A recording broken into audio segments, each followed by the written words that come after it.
Meus amados irmãos, a paz do Senhor.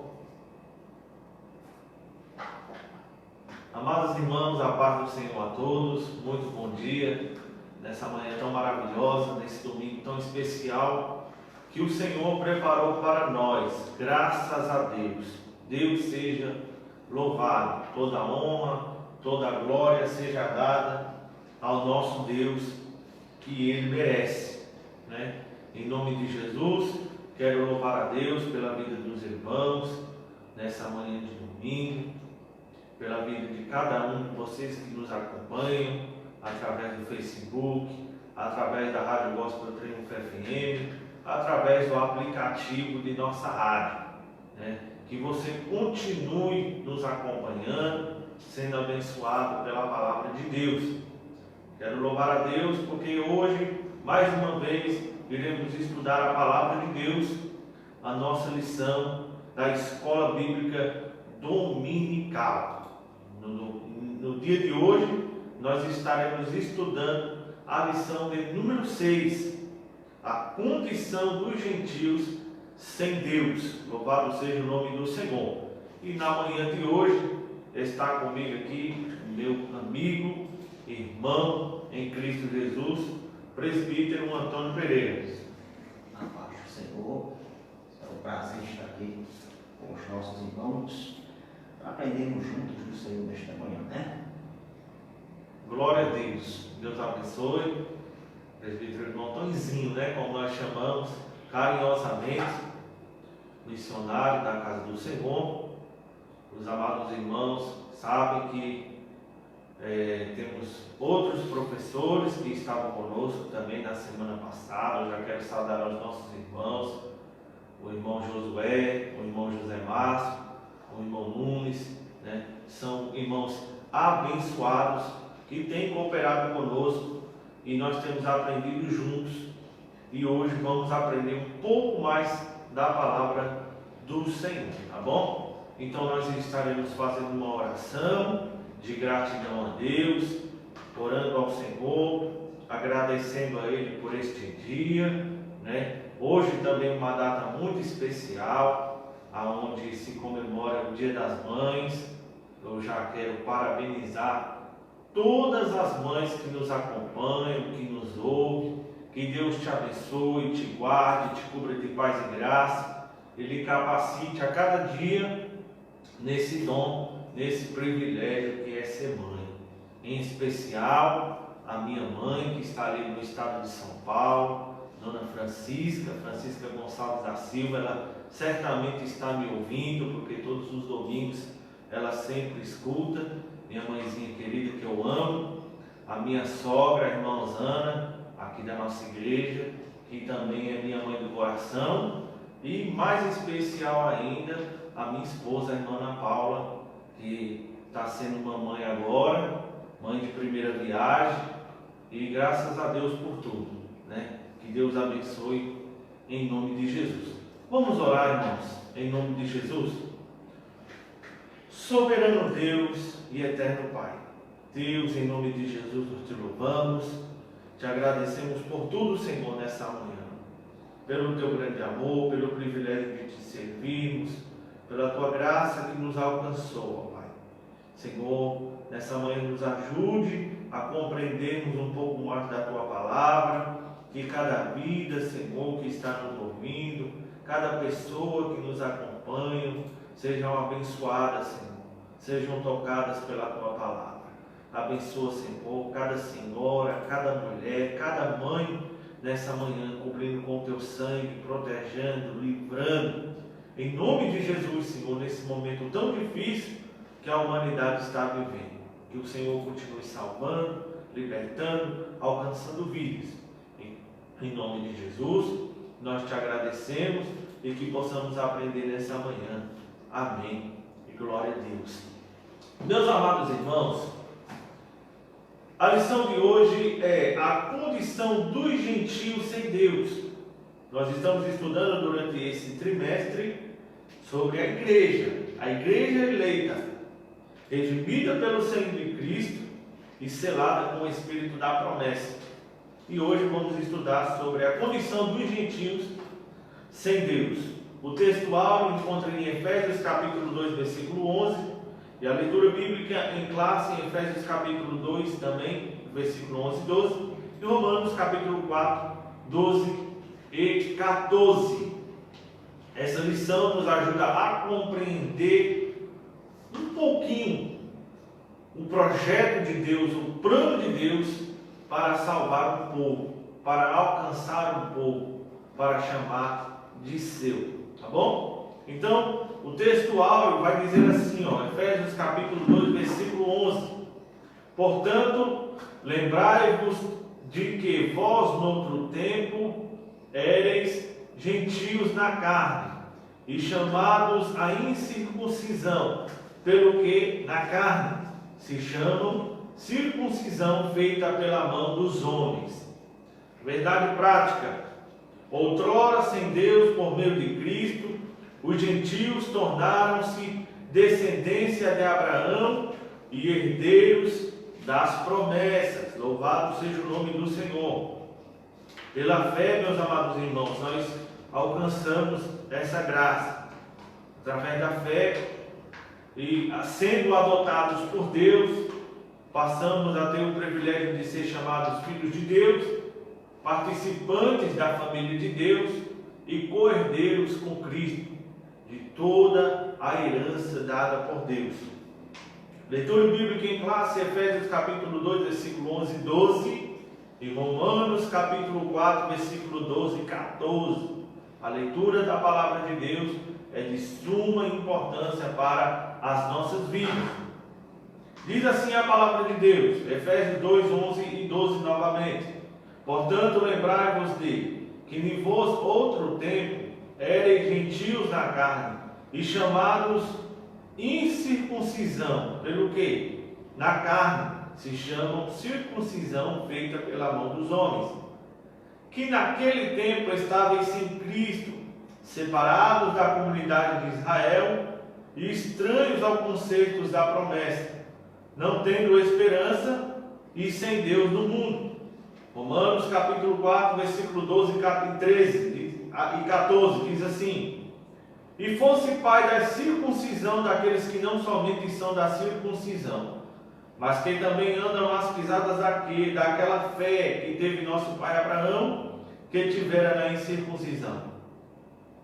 Porque a promessa de que havia de ser herdeiro no mundo foi feita pela lei a Abraão, ou a sua posteridade, mas pela justiça da fé.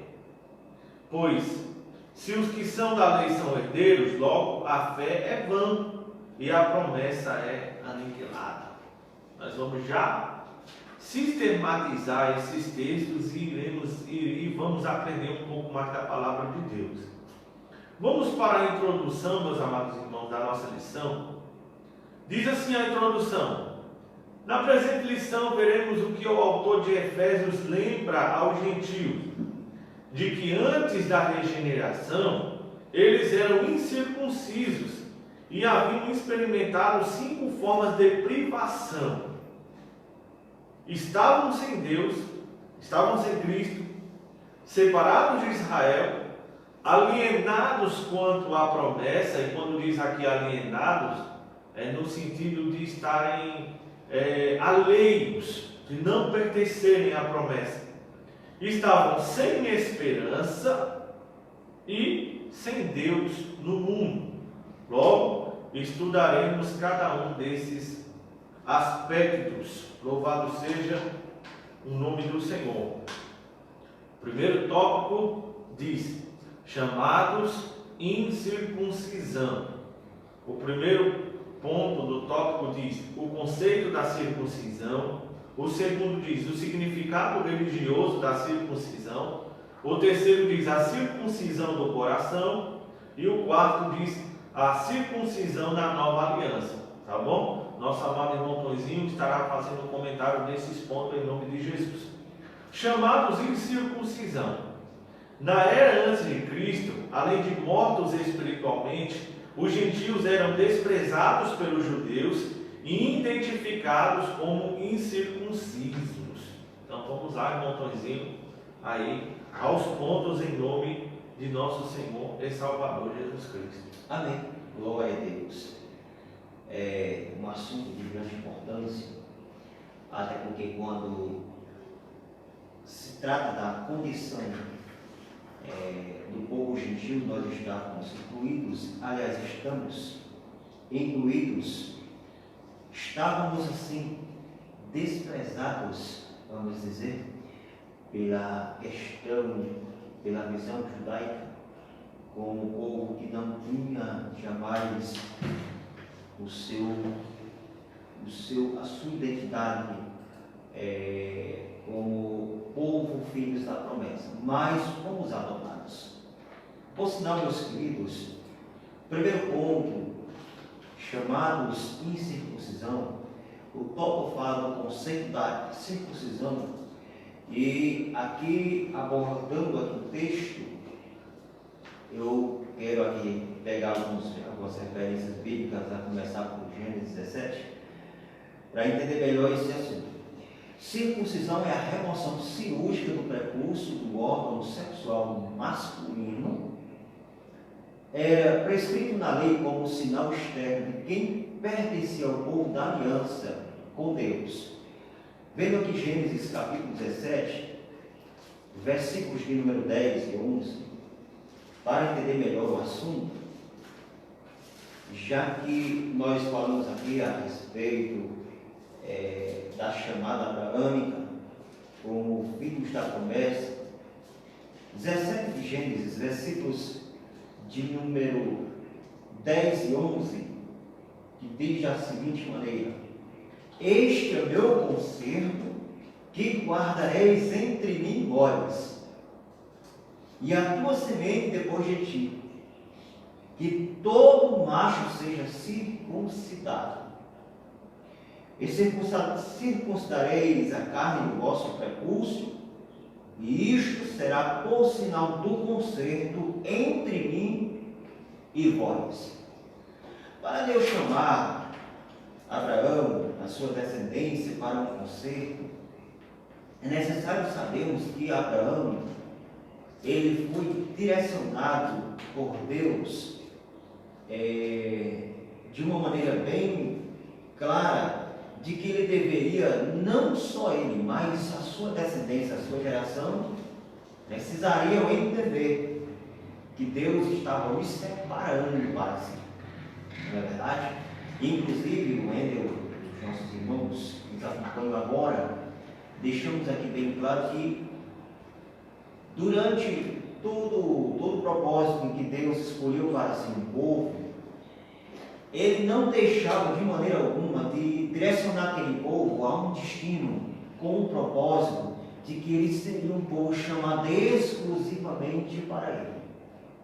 Daí então, como sinal, Deus propôs a Abraão e a descendência posterior a circuncisão.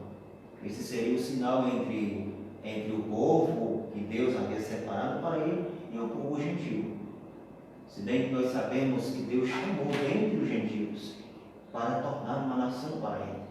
O versículo de número 12 desse mesmo capítulo de Gênesis diz: o filho de 8 dias, pois será circuncidado, todo macho das vossas gerações, o nascido na casa e o comprado por dinheiro, a qualquer estranho que não for da tua semente.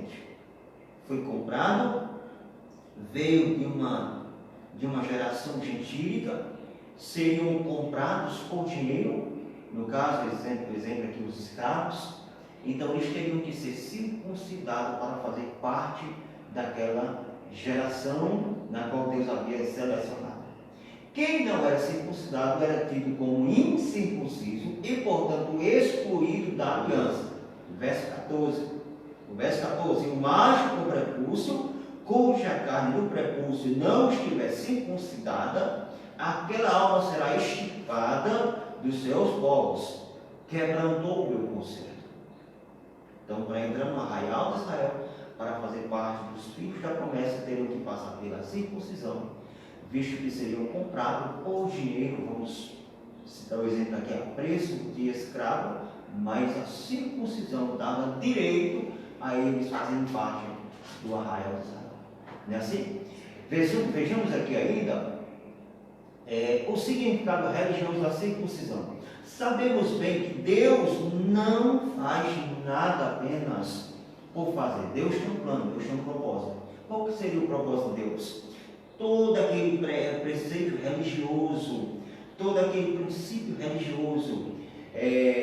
Agora, vemos que aquela nação, elas traziam, nós podemos até ver com mais clareza isso aqui, posteriormente, daqui a pouco, eles tinham uma forma de adorar, e era considerada pagã, até porque era pagã, porque aquela nação, eles adoravam outros deuses, eles tinham sua forma de adoração, e o paganismo, ele não poderia, em hipótese alguma, se infiltrar dentro do arraial de Israel.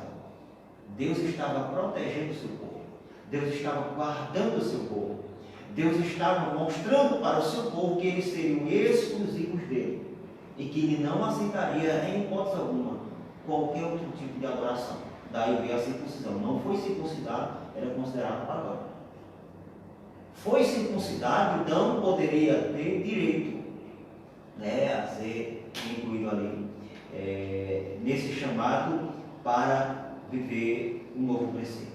Seu significado religioso apontava para a santificação. Daí nós entramos aí na questão da lei mosaica. Lá em Gênesis, lá em Êxodo, capítulo de número 19. Êxodo, capítulo de número 19, versículos de número 5 e 6, que diz da seguinte maneira: agora, pois, se diligentemente ouvires a minha voz, e guardares o meu concerto, então sereis a minha propriedade peculiar dentre todos os povos, porque toda a terra é minha. E vós me sereis reino sacerdotal e povo santo. Estas são as palavras que falarás aos filhos de Israel. Agora Deus fala não mais a Abraão, Deus fala para Moisés. A continuidade desse preceito dava para aquele povo o entendimento. Deus os escolheu para ser uma nação separada.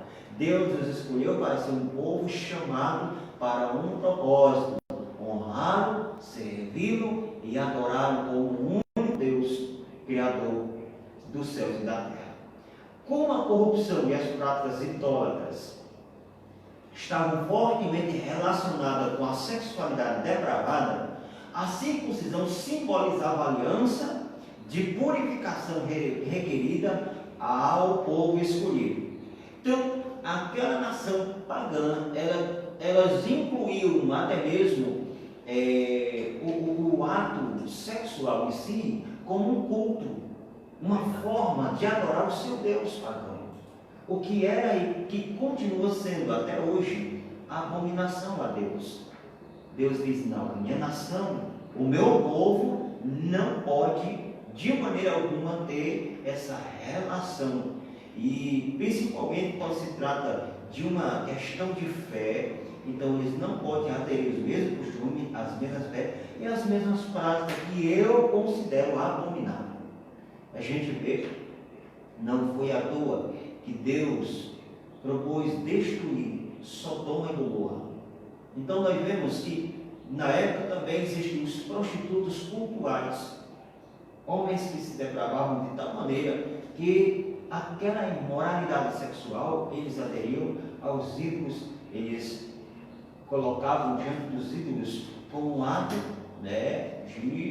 que era incluído na sua religião pagã. Era algo tão sério que os judeus recusavam-se até mesmo a comer os circuncisos. Tão sério, tão sério. Atos capítulo de número 11, Atos dos Apóstolos, capítulo de número 11, e o versículo de número 3. Glória a Deus. Aleluia. 11, 3. Dizendo: entraste em casa de varões e circuncisam, e comeste com eles.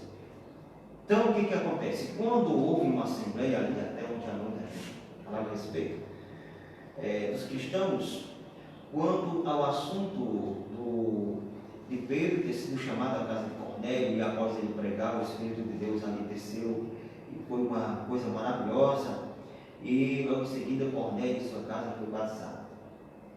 Então, quando o assunto chegou até a igreja, Pedro ele foi convocado, e os apóstolos, naquela reunião, já que muitos ali exigiam uma explicação a respeito da pessoa de Pedro, como pode você batizar um homem gentil? Quando Pedro explica a sua visão, a direção que Deus deu para ele, quando Cornélio teve aquela visão e tudo mais, e quando ele chega à conclusão, explicando que até mesmo na casa de Cornélio o Espírito de Deus visitou, eles foram visitados, então eles entenderam. Naquela assembleia, naquela reunião, lá no capítulo 12 de Atos, a gente fala, aqui uma questão bem clara, aliás, no capítulo 12 de Romanos, quando Tiago deixa bem claro para eles que não impôs mais agora sobre eles nenhum cargo, nenhum encargo, nada que fosse pesado a eles, senão que eles devessem apartar-se da adoração aos ídolos, do sacrifício, da carne sufocada e tudo mais, e da prostituição.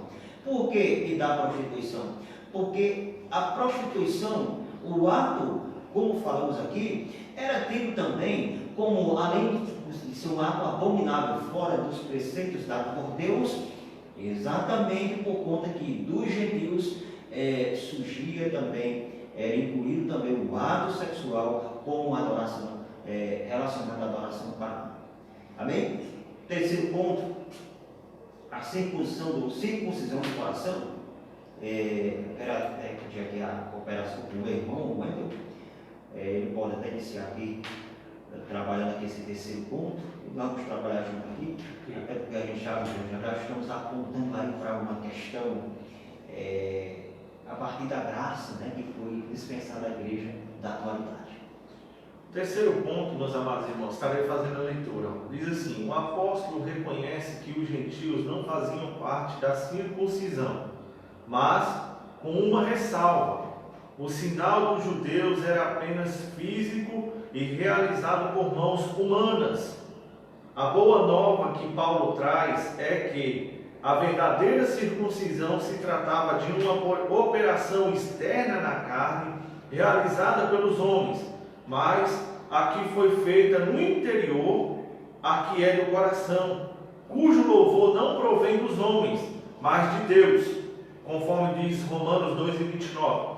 Assim, em Cristo, o sinal de que pertence a Deus não é a circuncisão, nem a incircuncisão, mas sim o ser uma nova criatura. Louvado seja o nome do Senhor. Então, como o Tonzinho bem falou, meus amados irmãos, o que acontece? Todas essas coisas foram feitas como um sinal, desde a época, desde o princípio, quando Deus criou o homem, criou a mulher, quando eles estavam lá no jardim, Deus sempre estabeleceu mandamentos, ordenanças, princípios éticos e moral para que o homem obedecesse. E quando Deus resolveu, segundo a sua infinita soberania, segundo a sua infinita graça, chamar Abraão, para que a partir de Abraão formasse uma nação, Deus estabeleceu ali também princípios, conforme o irmão Luizinho leu. Um dos princípios era essa ordenança, mas era algo que era feito na carne. E agora, em Cristo Jesus, após Cristo vir para padecer por nós na cruz do Calvário, nossos irmãos, a Bíblia Sagrada vai nos ensinar que agora o sinal não é mais da carne.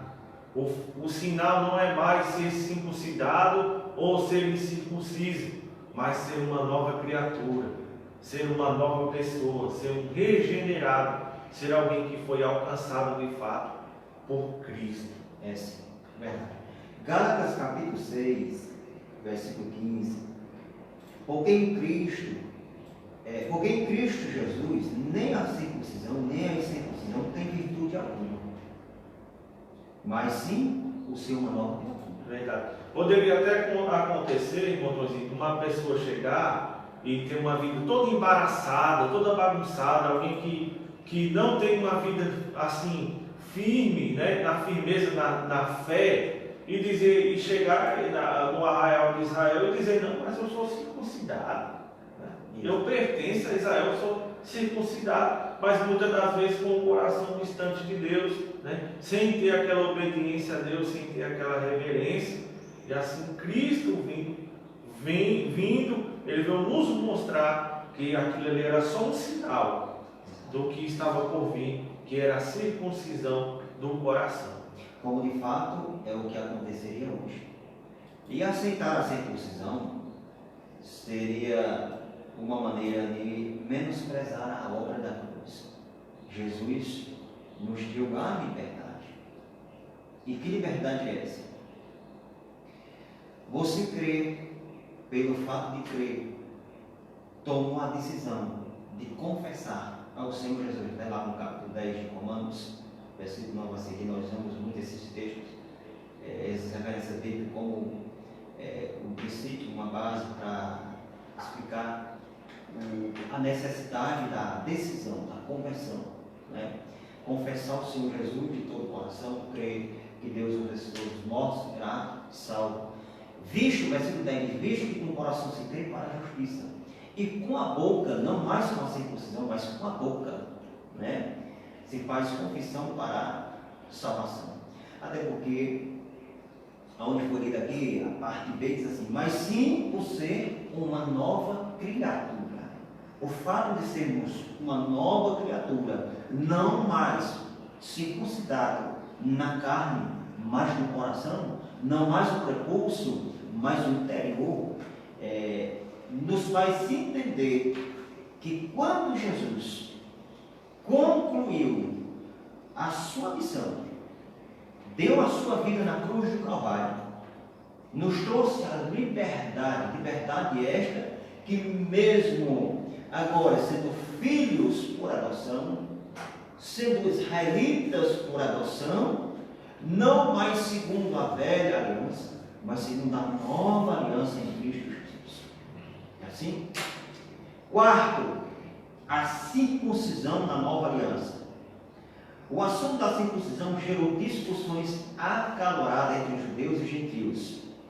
Em Antioquia, a questão ganhou muita dimensão, provocou intensos debates e culminou na convocação do primeiro concílio da Igreja de Jerusalém, na qual já citamos aqui, Atos 15, a declaração dos apóstolos sobre o assunto, sobre a orientação do Espírito Santo, Atos 15, 28 e 29, passou a enfatizar que na nova aliança, a circuncisão somos nós que servimos a Deus no Espírito e nos gloriamos em Jesus Cristo e não confiamos na carne. Vamos abordar alguns versículos aqui, mas antes, deixando aqui bem claro que a assembleia foi feita, a reunião foi feita exatamente por conta de que os cristãos que guardavam a circuncisão formavam barreiras para a entrada dos cristãos gentios.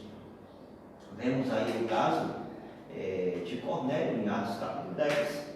Então aquela barreira ela foi quebrada a partir de que eles entenderam, guardaram esse preceito até o ponto de entender que aquilo ali seria nada mais, nada menos do que impedimento para a conversão dos demais que não eram judeus. Vejamos aqui a deliberação dos apóstolos sobre o assunto, sobre a orientação do Espírito Santo. 15 do Espírito Santo, 15 de Atos 28 e 29. 28 e 29. Na verdade, pareceu bem ao Espírito Santo e a nós não vos impor mais encargo algum, senão estas coisas necessárias. Quais serão as coisas necessárias? Eram necessárias e ainda continuavam necessárias.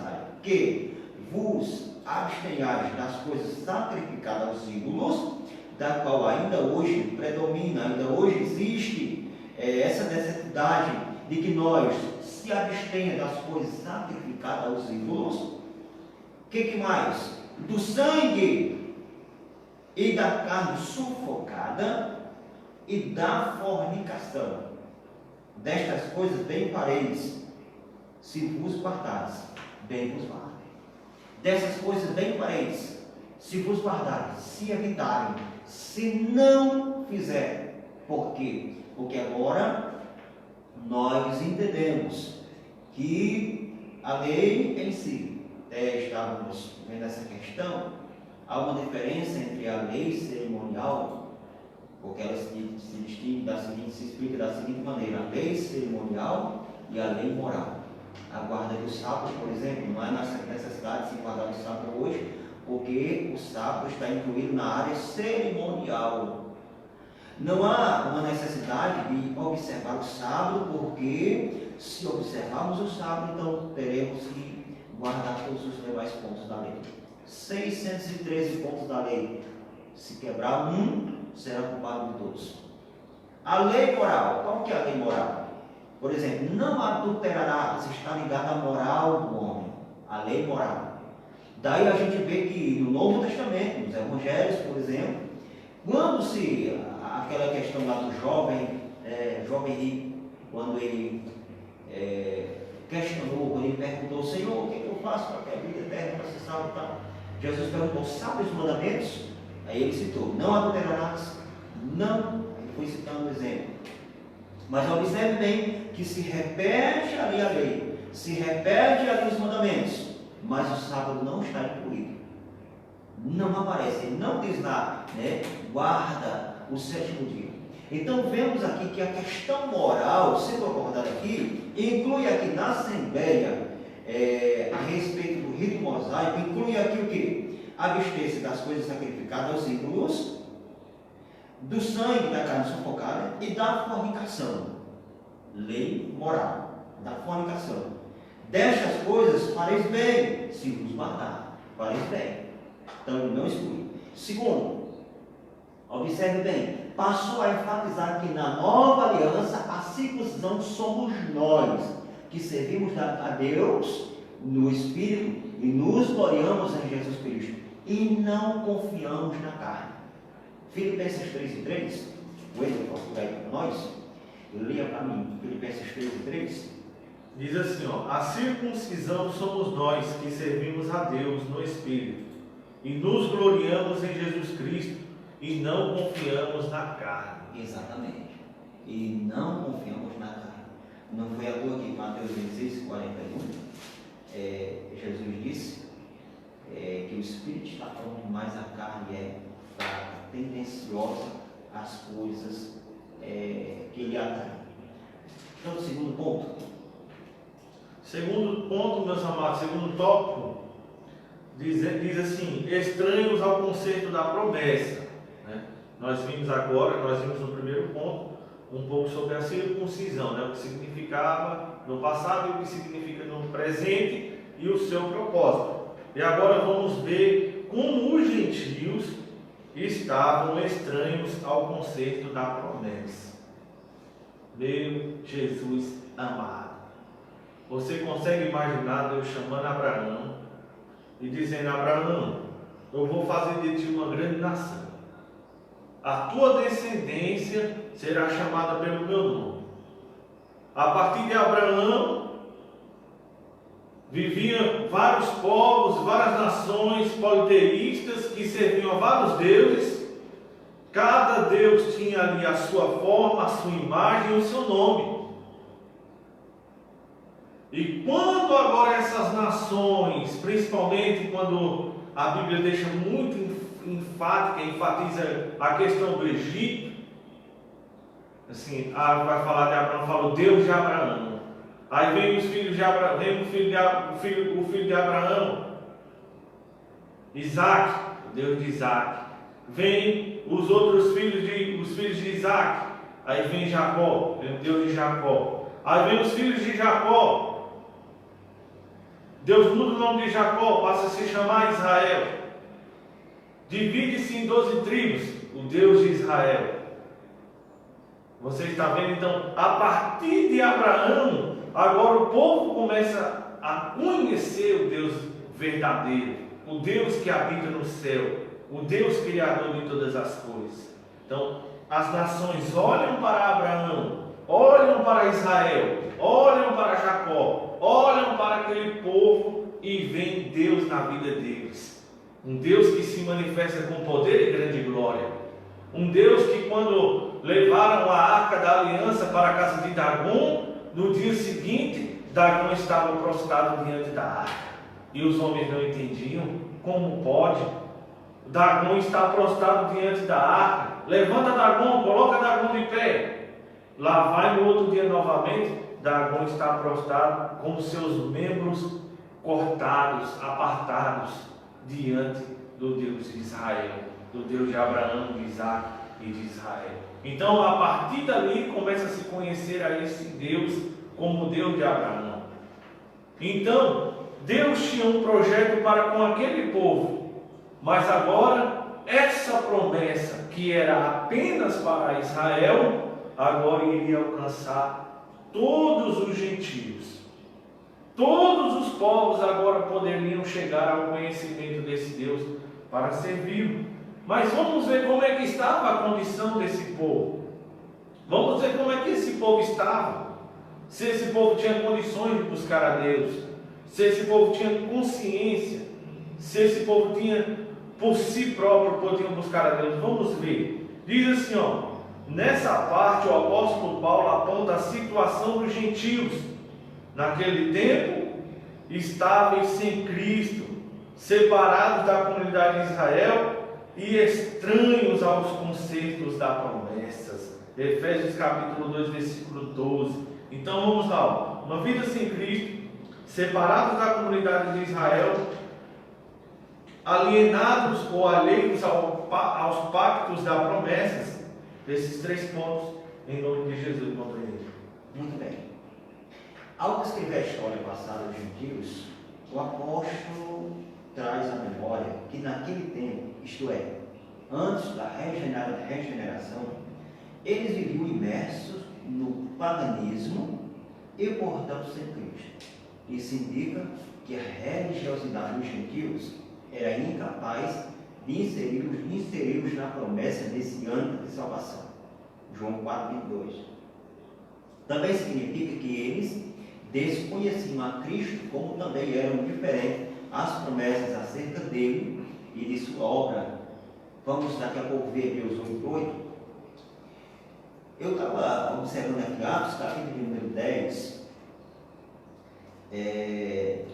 quando Paulo chega em Atenas e ele prega ali no Areópago, faz um discurso, e ali existiam muitos filósofos, muitas pessoas que tinham um determinado conhecimento, como era o caso dos epicureus.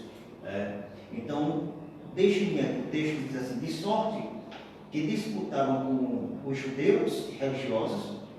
Observa que a expressão judeus e religiosos.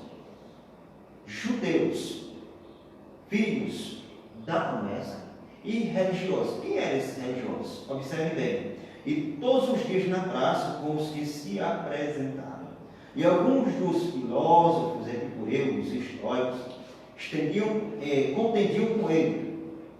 Uns diziam: o que quer dizer este paroleiro? E outros: parece que é pregador de deuses estranhos. Observa a expressão deuses estranhos. Porque lhes anunciava Jesus e a ressurreição. E tomando, levaram ao Areópago, dizendo: poderemos nós saber que nova doutrina é essa de que falas? Pois coisas estranhas nos traz aos ouvidos. Queremos, pois, saber o que vem a ser isso. É que os atenienses e os estrangeiros, eles exigiram ali uma explicação a respeito da pessoa de Paulo sobre a novidade que ele trazia. O que a gente entende aqui? Aquele povo adorava todos os deuses, menos Jesus. Todos os deuses. De maneira que houve ali entre eles uma questão Eles queriam saber que nova doutrina era essa que Paulo trazia quando ele falava a respeito de Cristo e da ressurreição. Entre eles, filósofos, homens entendidos conforme a cultura, conforme ao que eles entendiam como religião, que na verdade nós tratamos hoje como paganismo. Aqui a palavra de Deus nos diz, em Hebreus, capítulo 8 da carta aos Hebreus, e o versículo 8, 9 e 10. 8, 9 e 10 de Hebreus. Porque, repreendendo-os, lhe disse: eis que virão dias, diz o Senhor, e que com a casa de Israel e com a casa de Judá estabelecerei um novo concerto. Um novo concerto, não segundo o concerto que fiz com seus pais, no dia em que os tomei pela mão para os tirar da terra do Egito, que era também uma terra pagã. Como não permaneceram naquele meu concerto, eu para eles não atentei, diz o Senhor. Porque este é o concerto que depois daqueles dias farei com a casa de Israel, diz o Senhor. Porei as minhas leis no seu entendimento, e em seu coração as escreverei, e eu lhes serei por Deus, e eles me serão por povo. E não ensinará cada um ao seu próximo, nem cada um ao seu irmão, dizendo: conhece o Senhor, porque todos me conhecerão, desde o menor até o maior. O que eles não entendiam antes desse concerto é que Deus não aceitaria em hipótese alguma que eles fizessem sociedade com outra nação, que adorasse um outro Deus, que tivesse um outro costume, a ponto de aderir àquele costume. Deus diz: eu colocarei no seu coração a minha lei. Dali eles entenderão que eu sou Deus e não aceitarão, em hipótese alguma. Hoje, para o judaísmo, se curvar diante de qualquer outro ídolo é abominação. Eles entenderam isso. Mas no novo conceito, por meio da pessoa de Jesus, o novo conceito por meio da pessoa de Jesus, não mais agora pela circuncisão, mas agora pelo conceito do coração, como ele abordou aqui. Vejamos aqui o versículo 10. E eu lhes serei por Deus, e eles me serão por povo, povo exclusivo, uma nova nação. Aí a gente vê a carta de Pedro. Por que não dizer a carta de Pedro? Vai explicar bem. Capítulo 1, versículo 18. Sabendo que não foi com coisa corruptível, como prata ou ouro, que fomos resgatados da vossa boa maneira de viver, que por tradição receberam de vossos pais. Prata ou ouro. Não foi com essas coisas. Não foi com oferendas, não foi com sacrifício aos ídolos, não foi com uma tradição religiosa. Pelo contrário, vocês foram resgatados dessa tradição. Vocês foram arrancados dessa tradição religiosa. Para quê? Para servir ao Deus vivo verdadeiro. Essa tradição, ele diz o quê? Que eles receberam dos seus pais. Receberam da sua geração. No capítulo 2, versículo 9: mas vós sois a geração eleita, o sacerdócio real, a nação santa, o povo adquirido, o povo separado, um povo agora guardado, um povo exclusivo, para que anuncieis as virtudes daquele que vos chamou das trevas para a sua maravilhosa luz. Não somos mais uma nação gentílica, pagã, não somos mais uma nação voltada para os ídolos, ou voltada para o paganismo, e nem tampouco somos mais uma nação voltada para a circuncisão da carne. Agora somos uma nação comprada não mais com ouro, não mais com prata, mas com sangue. Só gostaria de deixar claro aqui para os irmãos que nós precisamos fazer uma separação para que nós possamos compreender melhor. Foram todos os gentios que foram comprados? Foram todos os gentios que agora são essa nova nação? Não, somente aqueles que creem em Cristo Jesus. Somente aquele que foi regenerado por Deus. Aí você tem uma distinção entre judeus, gentios e igreja. Antigamente, o conceito de Deus, a aliança de Deus era apenas com Israel. Após a vinda de Cristo, que Cristo veio para morrer na cruz do Calvário, para perdoar os nossos pecados, então agora ele estabelece uma nova aliança, um novo conceito. Nós sempre fazemos a leitura nos cultos de Santa Ceia. Essa é a aliança que eu tenho com vós, que a gente fez. Essa aliança foi feita na cruz do Calvário através do seu corpo e do seu sangue. E agora todos que fazem parte do corpo de Cristo, da igreja de Cristo, eles passam a ser, conforme o nosso irmão leu, passa a ser a família de Cristo, membro do corpo de Cristo. E aí você tem os israelitas, que vocês têm os gentios, que faltam crer, que precisam crer, assim éramos nós. Eu vou encerrar com um texto explicando isso.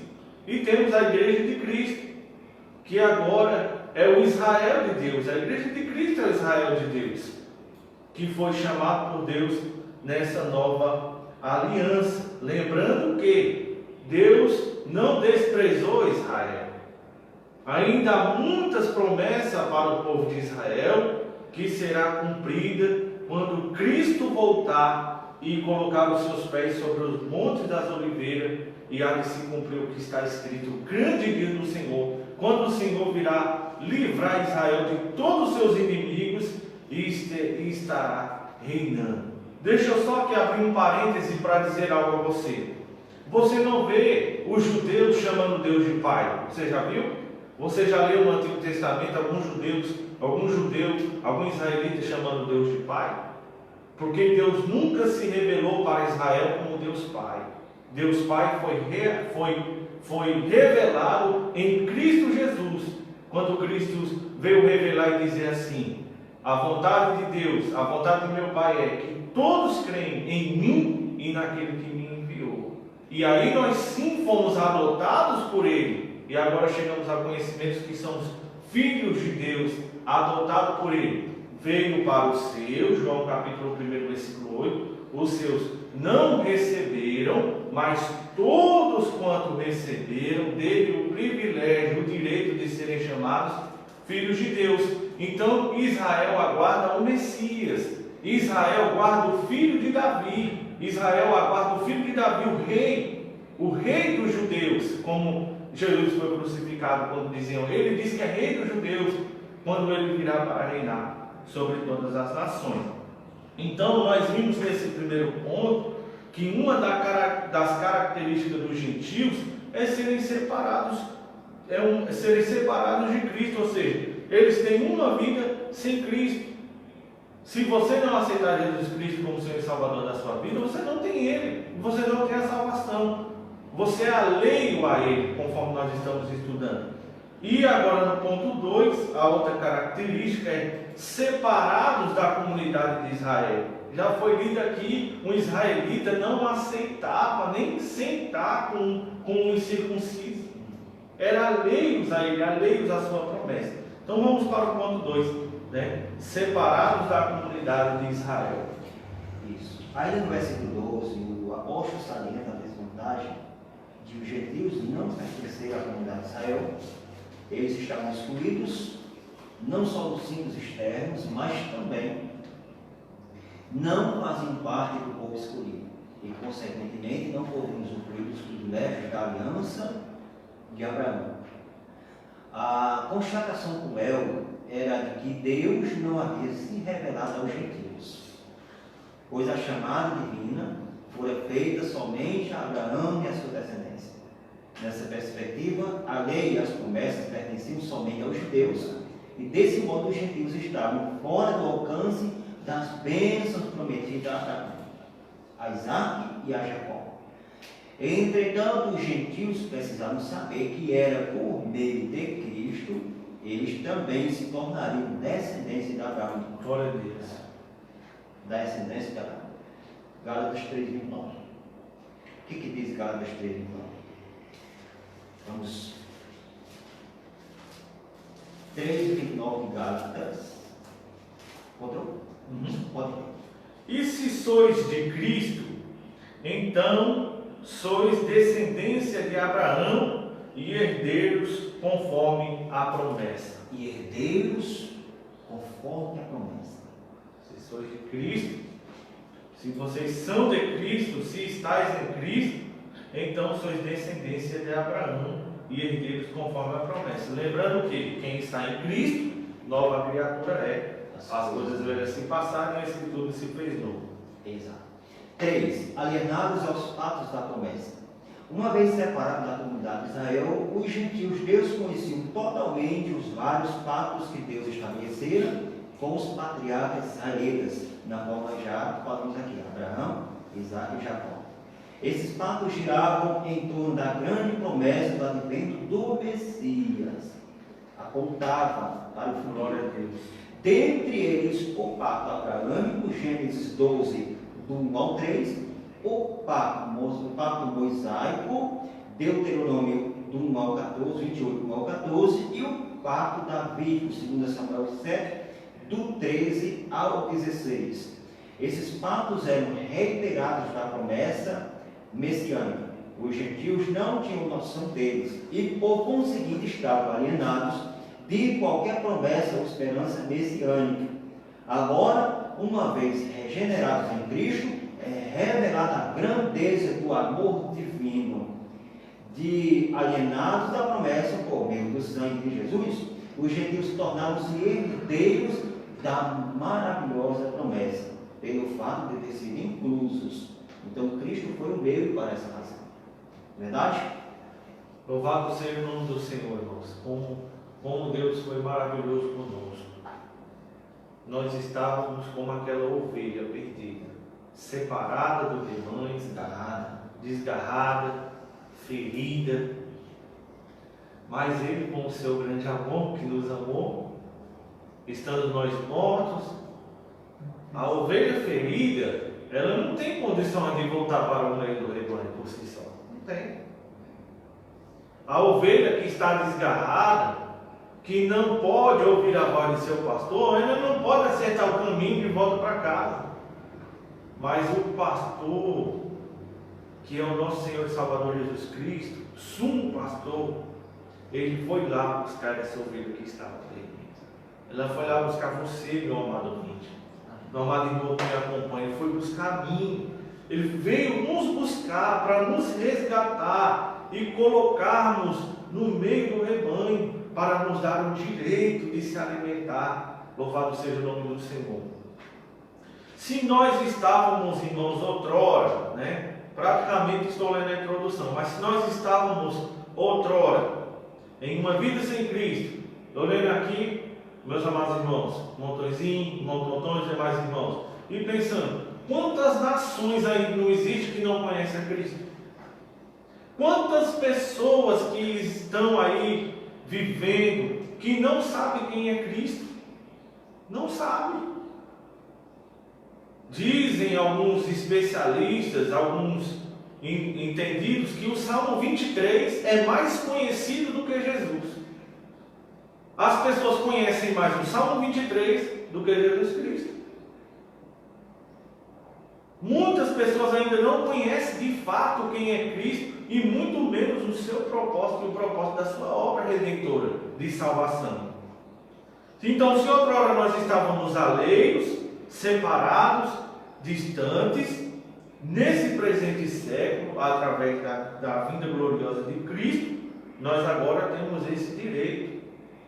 Eu vou ler aqui para os irmãos Colossenses, capítulo de número 2, versículo de número 9, diz assim a palavra de Deus, porque nele habita corporalmente toda a plenitude da divindade, e estáis perfeito nele, que é a cabeça de todo principado e potestade, no qual também estáis circuncidados, com a circuncisão não feita por mão, no despojo do corpo dos pecados, mas da carne pela circuncisão de Cristo, Por quê? O homem era circuncidado ali, mas a vida dele não era transformada. Ele continuava vivendo da mesma forma. Mas quando Cristo circuncida o coração de alguém, quando alguém é alcançado de fato por Cristo, a vida dela é transformada. Ela não é mais a mesma pessoa, porque a Bíblia diz que o Espírito Santo passa a habitar na vida dela e começa ali uma nova vida. Olha o que ele ainda diz mais, sepultados com ele no batismo, nele também ressuscitaste pela fé no poder de Deus. Foi o que Jesus disse a Nicodemos: se o homem não nascer de novo, ele não pode ver o reino dos céus. É uma nova vida, é uma nova pessoa. Que o ressuscitou dentre os mortos. E quando vós estavais mortos nos pecados e na incircuncisão da vossa carne, vos vivificou juntamente ele, perdoando-vos todas as ofensas. Então agora em Cristo Jesus nós temos esse direito, porque ele fez isso por nós na cruz do Calvário.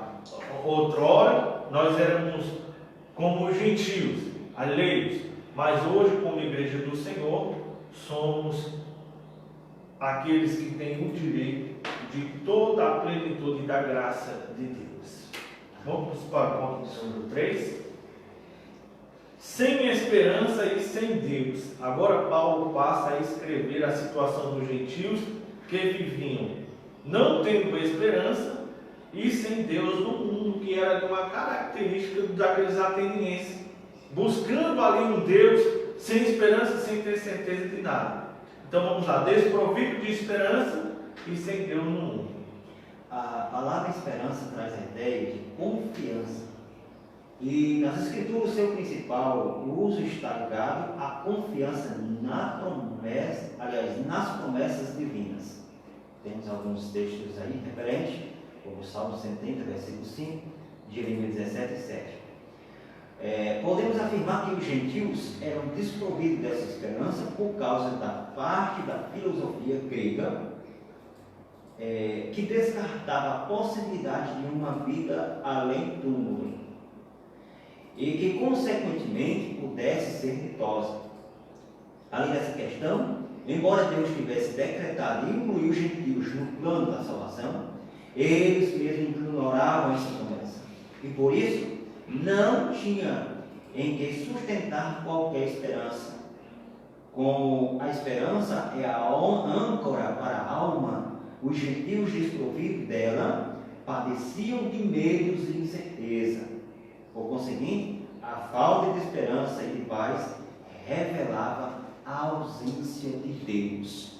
E por que não dizer, ainda hoje revela a ausência de Deus daqueles que ainda não tiveram esse encontro com Cristo? Não é verdade? Uma referência aqui bem clara, não vai dar para ver todas, mas eu quero ver pelo menos uma, com relação ao assunto aqui em foco. 1 Coríntios 9, versículo 10. 9, 10 de 1 Coríntios diz assim: ou não diz certamente por nós? Certamente por nós está escrito: porque o que ladra deve ladrar com esperança, e o que debulha deve debulhar com esperança de ser participante. Quem lavra na lavoura da idolatria, do paganismo, ele está lavrando, mas sem esperança. Ele sabe que está percorrendo o caminho. Ele sabe que está caminhando para um determinado destino, mas não sabe aonde esse destino vai chegar. Não sabe aonde vai parar. E aí onde está a insegurança, a incerteza, a falta da esperança. Cristo, uma vez aceito como o Senhor das nossas vidas, e uma vez que nos aceitou, mesmo sabendo que nós viemos dessa geração pagã, que nós viemos dessa geração gentílica, nos trouxe essa esperança. Esperança essa de que nos fez entender que nós estamos lavrando, estamos semeando, estamos debulhando na esperança de colher. E o final, a reta final desse percurso que estamos caminhando é nada mais, nada menos do que a promessa da vida eterna, o que o gentio não esperava. Então, isso fica muito mais do que claro. Por conseguinte, a falta de esperança de paz revelava a ausência de Deus. Por meio de Cristo, agora a esperança nos traz a convicção de que temos a presença de Deus. Glória a Deus. Sem Deus no mundo, segundo tópico, né? Segundo ponto. A expressão sem Deus não significa que os gentios não serviam ou não acreditavam numa divindade. Ao contrário, eles eram politeístas, idólatras, adoravam vários deuses, pois acreditavam e adoravam outros deuses. Assim, por meio de seu paganismo, estavam alienados de Deus, como já foi explicado aqui, do Deus que havia de ser revelado a Israel. Isso significa dizer que suas vidas eram regidas pela falsa ideia de divindades pagãs que as mantinham escravizadas em densas trevas espirituais. Trata-se de uma descrição de um quadro calamitoso. Entretanto, infelizmente, esse quadro foi, infelizmente, melhor dizendo, esse quadro foi alterado pela intervenção dos desígnios eternos do verdadeiro Deus. Não faltava sacerdócio pagão, que, vivendo na ilusão, conduzisse também esse povo pelo caminho da ilusão. Até que Deus enviou apóstolos como Paulo para levar esperança por meio de Cristo. Aquele povo que seguia. A intenção poderia ser boa, mas não era correta. Quantos hoje, atualmente, têm uma boa intenção, até segue um certo princípio religioso. A sua intenção é fazer para Deus, mas não tem noção do que estão fazendo. Até que Cristo envie alguém, como de fato ele está fazendo isso. E esse alguém leve até ele a receita certa. O caminho é Cristo, mas é necessário que haja um marco que possa indicar como percorrer esse caminho para chegar ao lugar desejado. Você fica com a conclusão, Está dado aqui a questão. Deus determinou que assim seja feito, portanto o Evangelho é pregado.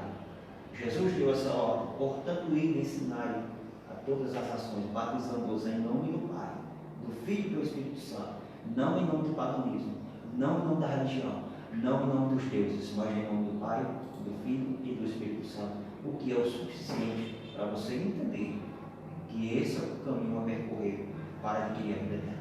Maravilha, meus irmãos. Como é bom aprender da palavra do Senhor e saber que outrora nós estávamos distantes de Deus, estávamos alheios ao Senhor, desprovidos, afastados da graça de Deus, mas Jesus, com seu amor, Ele nos alcançou e nos deu esse privilégio, não só para nós, mas para todos aqueles que receberem, que abrirem o seu coração, aqueles que confessarem a Cristo como Senhor e Salvador Jesus Cristo.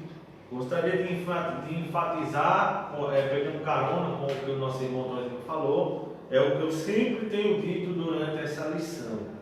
O fato da igreja ser eleita, de que a igreja está segura porque tem o Espírito Santo da promessa, não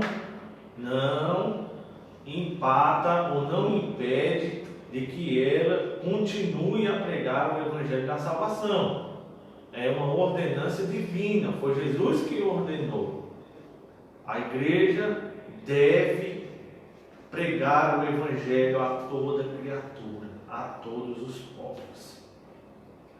Se outrora Israel era a nação que as pessoas olhavam para ela e enxergavam o Deus invisível, o Deus Todo-Poderoso, no presente momento, a igreja tem esse papel.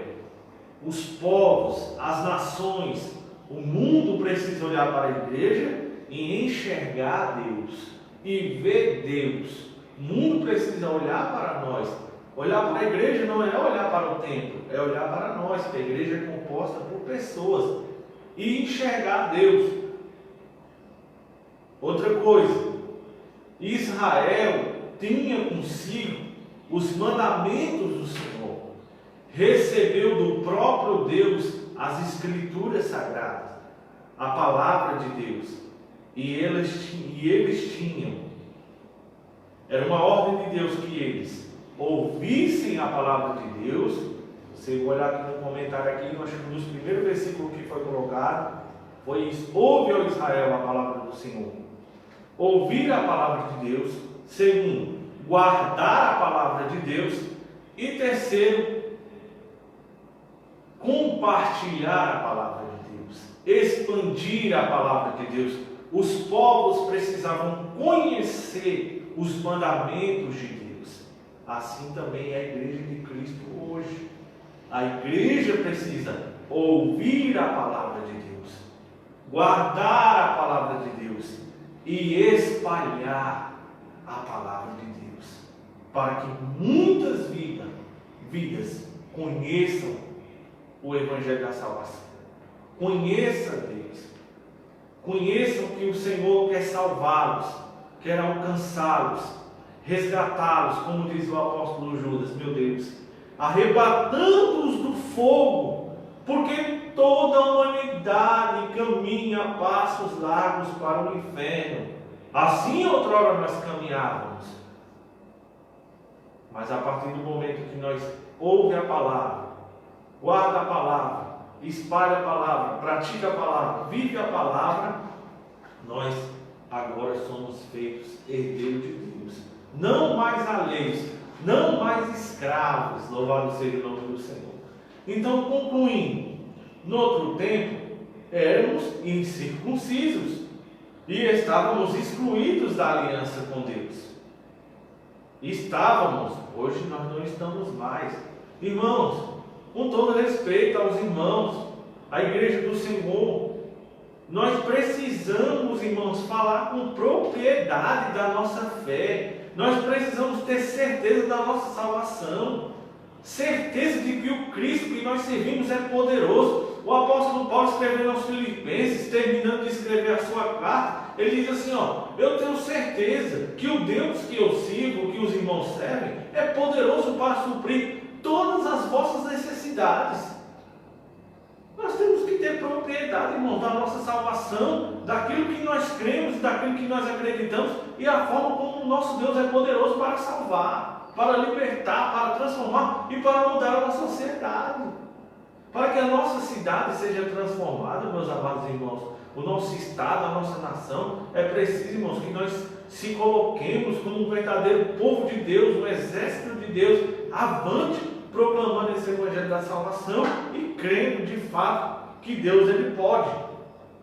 Separados de Cristo e de Israel, vivíamos alheios, alienados ao conceito da promessa, desesperançados e longe de Deus. Um dia, porém, a magnitude do amor divino circuncidou os nossos corações. Está vendo, irmãos, como provém de Deus? Aproximou-nos de Cristo e de Israel. Louvado seja o nome do Senhor. Incluiu-nos na esperança da promessa e revelou a nós um único e verdadeiro Deus. Bendito seja o seu santo nome para sempre. Foi Ele, porque por Ele e para Ele e por meio dele são todas as coisas. Louvado seja o nome do Senhor para todos sempre. Irmão Tonzinho, o senhor gostaria de deixar alguma palavra, algo para os irmãos? Fique à vontade em nome de Jesus. Em seguida nós estaremos concluindo orando ao Senhor em nome de Jesus. Muito bem. Só concluindo aqui, eu quero ler um versículo, aliás, dois versículos, de 1 Coríntios 9, que é o versículo de número 26 e 27. Pois eu assim corro, não como coisa incerta. Olha bem, não como coisa incerta, não há mais dúvida. E se houver dúvida, ela tem que ser trabalhada. Assim combato, não como batendo ao ar, antes subjugo meu corpo e o reduz a servidão, para que pregando aos outros eu mesmo não venha de alguma maneira a ficar reprobado. convicto. Ele sabe que ele tinha responsabilidades. Meus queridos, eu encerro aqui a minha participação, comento, quero louvar o Senhor por esta ocasião que Ele nos preparou. Para nós é um prazer estar podendo compartilhar com os irmãos um assunto tão bom, tão gostoso de se discutir e uma experiência que a gente adquire a mais na nossa caminhada de fé. E todos os domingos há um assunto tremendamente proveitoso para o crescimento da igreja. Já foi deixado bem claro que a igreja em si somos nós. E então, essa questão de que o Senhor nos deu essa convicção, essa certeza de que fomos comprados, ela deve permanecer todos os dias em nosso coração. Nós sabemos que todos os dias há uma coisa nova a se conquistar, mas a fé, ela deve estar sempre em ação, para que não venhamos perder de maneira alguma o alvo, durante essa caminhada em Cristo, que estamos seguindo rumo ao reino dos céus. Que Deus possa abençoar cada um dos irmãos que nos acompanharam. Certamente Deus já falou ao seu coração por meio dessa lição, continuará falando, e que tudo seja para a glória de Deus. Assim eu quero aqui encerrar minha participação, desejando a você um bom domingo, uma semana de bênção na sua luta diária.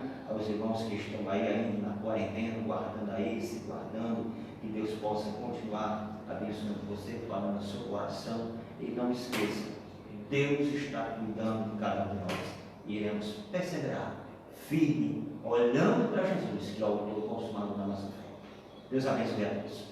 Amém, meus amados. Então vamos orar em nome de Jesus, agradecendo ao Senhor. Quero louvar a Deus pela vida do nosso pastor Ivo Batista, pela vida do irmão Tonzinho, agradecer a ele pela ajuda, pela cooperação, ao irmão Tontonho que está aqui conosco, toda a igreja de Cristo que nos acompanha, todos os irmãos que nos acompanham através do Facebook, da Rádio Gospel Triunfo FM, que Deus abençoe em nome de Jesus. Vamos orar? Soberano Deus, eterno Pai, em nome de Jesus, mais uma vez te agradecemos pela tua palavra, pela vida dos teus filhos. Continue a falar conosco, Senhor, e nos ajudando, fazendo entender qual é a nossa responsabilidade, Senhor. Caminharmos como verdadeiros filhos de Deus, filhos da luz, pregar o teu reino, evangelizar, mostrar para as nações que existe um Deus que salva, que cura, que liberta e que leva para o céu. Pai, visita cada família, Senhor, nessa manhã, Senhor, repreendendo toda enfermidade, suprindo todas as necessidades, Pai. Pai, seja conosco, nos ajude em tudo, em nome de Jesus. Amém. E glória a Deus. Meus amados irmãos, só lembrando que hoje, às 19 horas, tem o nosso culto online. Não esqueça de nos acompanhar pela página da AD Nova Olinda, no Facebook e também no YouTube. Não esqueça de curtir, compartilhar esse vídeo e nos ajude em nome de Jesus. Então, a paz do Senhor a todos, um excelente domingo e até mais em nome de Jesus. Glória a Deus.